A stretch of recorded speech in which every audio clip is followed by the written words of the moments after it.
Bismillahirrahmanirrahim. Assalamualaikum warahmatullahi wabarakatuh.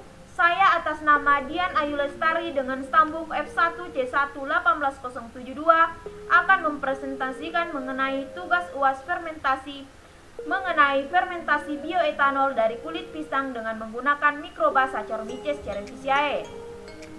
Di mana sebagai pendahuluan, sumber daya energi konvensional bahan bakar fosil seperti minyak, gas bumi, dan batu bara merupakan sumber energi yang tidak terbarukan dengan segala permasalahannya.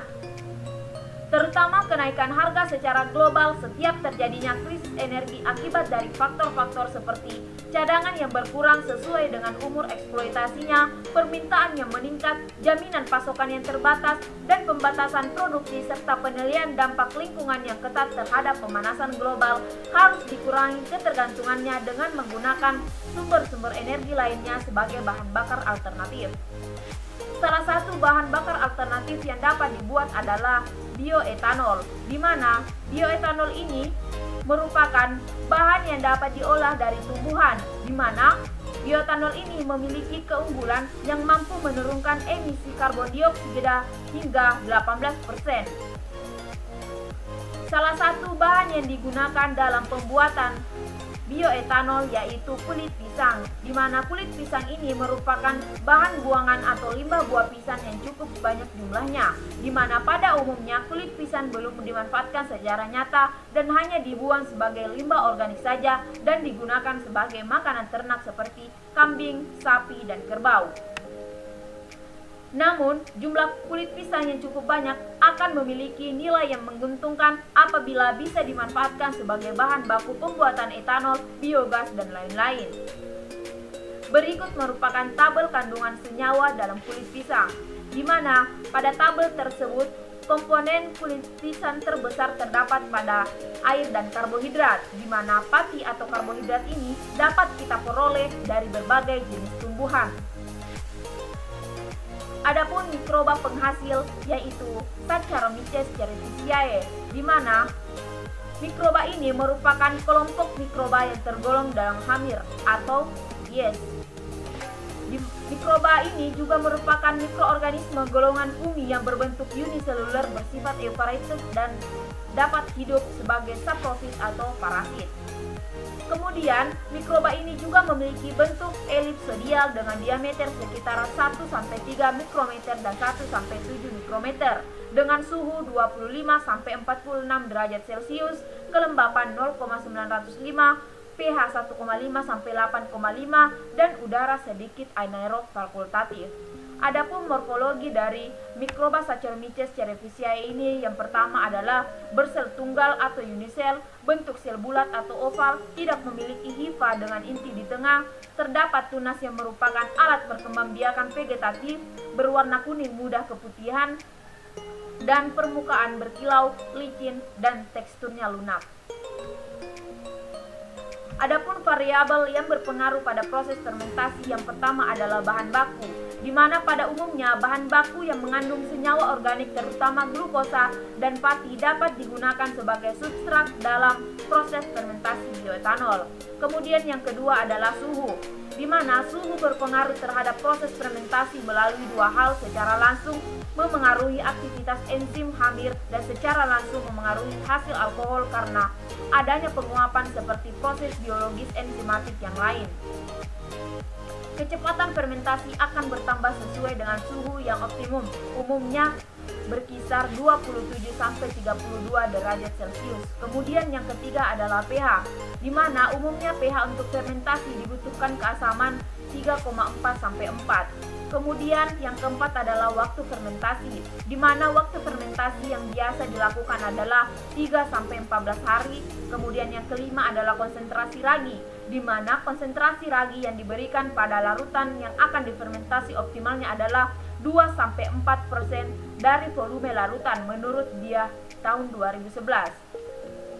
Kemudian yang keenam adalah nutrisi, di mana ragi memerlukan penambahan nutrisi untuk pertumbuhan dan perkembangbiakan ragi selama proses fermentasi berlangsung, di mana unsur karbon adalah ada pada karbohidrat, unsur nitrogen dengan penambahan pupuk yang mengandung nitrogen SA atau urea, dan unsur fosfor yaitu penambahan pupuk fosfat dari NPK, TSP, DSP, dan lain-lain. Kemudian yang terakhir adalah volume starter, di mana penambahan volume starter yang sesuai pada proses fermentasi adalah 5% dari volume fermentasi.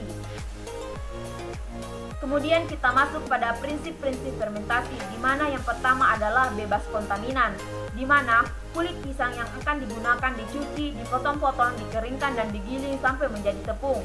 Pencucian dilakukan untuk menghilangkan sisa-sisa daging buah pisang yang masih menempel pada kulitnya. Kemudian yang kedua adalah komposisi medium pertumbuhan, di mana untuk sumber karbon berasal dari gula, yaitu glukosa, laktosa, maltosa, dan sebagainya. Untuk sumber nitrogen dapat berasal dari senyawa nitrogen yang lebih kompleks seperti pepton dan asam amino. Dan untuk sumber mineral yang sering dibutuhkan dalam media adalah magnesium, natrium, kalium, fosfor, sulfur, zinc, dan klorin.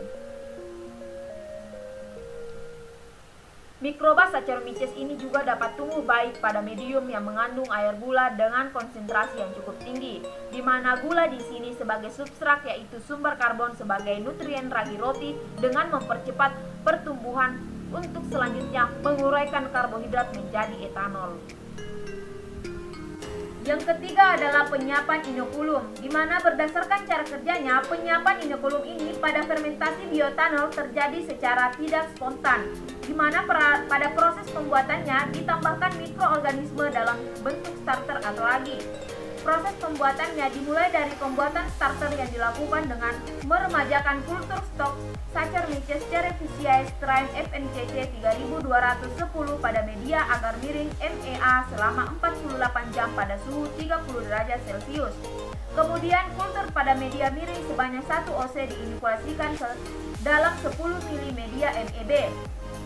Selanjutnya diinkubasi selama 15 jam pada suhu 30 derajat Celcius sebagai kultur kerja. Dan yang terakhir adalah kultur kerja sebanyak 10 ml diinkulasikan pada 100 ml molasses atau kadar Brix 14 derajat Celcius yang telah disterilkan. Molasses kemudian diinkubasi selama 12 jam pada suhu 30 derajat Celcius. Yang keempat adalah kultur dan proses fermentasi. Yang pertama adalah persiapan kultur, di mana ragi roti dan isola Saccharomyces cerevisiae dengan konsentrasi masing-masing 5% ditumbuhkan pada media yang terdiri dari glukosa sebanyak 10 gram per liter, yeast ekstra 1 gram per liter, kemudian monopotasium fosfat sebanyak 0,1 gram per liter, kemudian epsomid sebanyak 0,1 gram per liter, dan amonium sulfat sebanyak 0,1 gram per liter di dalam Erlenmeyer 200 ml. Selanjutnya diinkubasi dilakukan pada shaker berkecepatan 125 rpm dengan suhu 30 derajat Celcius selama 24 jam sebelum diinokulasikan. Selanjutnya proses fermentasi, di mana proses fermentasi menggunakan sistem batch, di mana sistem ini merupakan sistem penambahan substrat selama proses fermentasi berlangsung, di mana pada gelas Erlenmeyer 500 ml dengan volume substrat 250 ml. Selanjutnya Erlenmeyer yang telah diisikan substrat terlebih dahulu disterilkan pada suhu 121 derajat Celcius tekanan 1 atm selama 15 menit. Suhu diturunkan sampai 30 derajat Celcius, kemudian diinokulasi dengan inokulum sesuai perlakuan dalam rancangan percobaan. Jumlah inokulum yang ditambahkan ke dalam substrat baik untuk ragi roti dan Saccharomyces cerevisiae masing-masing 5%, dan proses fermentasi dilakukan pada suhu ruang dengan pemberian agitasi sebanyak 125 rpm. Yang terakhir adalah pemurnian atau pemisahan produk, di mana pada pemurnian ini kita menggunakan alat destilasi, di mana kita ketahui bahwa destilasi atau penyulingan adalah suatu metode pemisahan bahan kimia berdasarkan perbedaan kecepatan atau kemudahan menguap bahan, atau dapat juga didefinisikan sebagai teknik pemisahan kimia yang berdasarkan perbedaan titik didihnya. Adapun tahap dalam pemurnian tersebut, yang pertama, larutan kulit pisang yang telah difermentasi disaring, kemudian filtratnya dimasukkan ke dalam labu destilat untuk dimurnikan selama 120 menit. Kemudian uap yang dihasilkan didinginkan dengan kondensor sehingga produk yang murni tertampung dalam wadah pemisah. Selanjutnya, produksi bioetanol. Dimulai dari proses produksi bioetanol menggunakan media molases 800 ml yang telah dipreparasi dalam bioreaktor. Kemudian starter Saccharomyces cerevisiae strain FMCC 3210 sebanyak 10% ditambahkan ke dalam bioreaktor dan diinkubasi selama 24 jam pada suhu 30 derajat Celcius. Kemudian produksi bioetanol tahap pertama menggunakan perlakuan kecepatan agitasi 100 rpm dan laju aerasi. Selanjutnya pada tahap perlakuan laju aerasi terbaik di tahap pertama divariasikan dengan kecepatan agitasi 200 rpm dan 300 rpm. Dan yang terakhir adalah parameter yang diamati dalam penelitian ini pada selang waktu 4 jam adalah kadar sel mikroba, kadar gula reduksi, dan kadar etanol. Kemudian sifat fermentasi, di mana berdasarkan kondisi fermentasinya, pada fermentasi pembuatan bioetanol termasuk dalam fermentasi anaerob, yakni fermentasi yang pada prosesnya tidak memerlukan oksigen. Metabolismenya. Pada metabolisme, fermentasi bioetanol dapat didefinisikan sebagai proses penguraian gula menjadi bioetanol dan karbon dioksida yang disebabkan enzim yang dihasilkan oleh massa sel mikroba.